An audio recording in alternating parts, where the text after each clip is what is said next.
is Karl Hackett, and my business is Jacob Willard Home. Jacob is my son, and Willard is his middle name, which was my dad's first name. So it's just a way to sort of tie the generations together. This Jacob Willard Home is a business born out of a hobby turned passion. So we sell vintage and mid-century furniture and collectibles. I can't function as a business without the support and the relationships of my fellow business owners and neighbors. They are my community, all right? And these are, in many cases, people who I've come to rely on. These are the people who I've literally cried with on occasion, and we are moving towards thriving because of the community. I believe in service. My parents, the thing that I learned from them was that leadership is born out of humility and service. And so I don't believe that that any person that has the potential to have an impact, a positive and representative impact on their community, should walk away from that. And my father, in trying to encourage me, he said, listen, he said, people don't buy products, they buy people. He said, so if they buy you, then it doesn't matter what you're selling. Someone last week asked me what I hope to see in the Valley 10 years from now, right?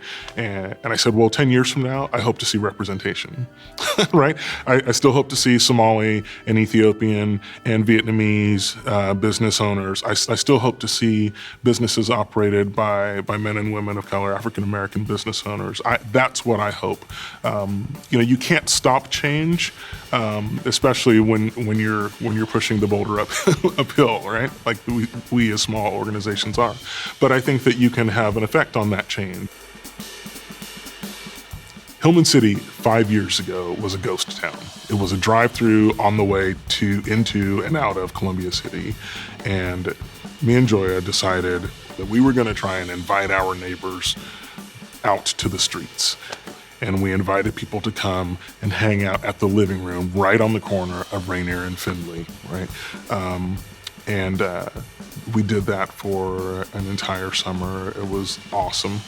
But I'll tell you, the thing that I remember most notably was when me and Joya met each other on the sidewalk, having just observed the same thing. And believe it or not, that was seeing a woman push a stroller down the street. That was strange and new, and it was something worth celebrating. Right? If people move to the neighborhood now, and it's a cool and it's a hip place to be. I've met people who move from all over the country, and they research Hillman City specifically, and they move there specifically because of the diversity and the richness of culture there. But we remember when there was no one on the streets, and so we celebrated. We met each other out there on the sidewalk, and we embraced and we laughed.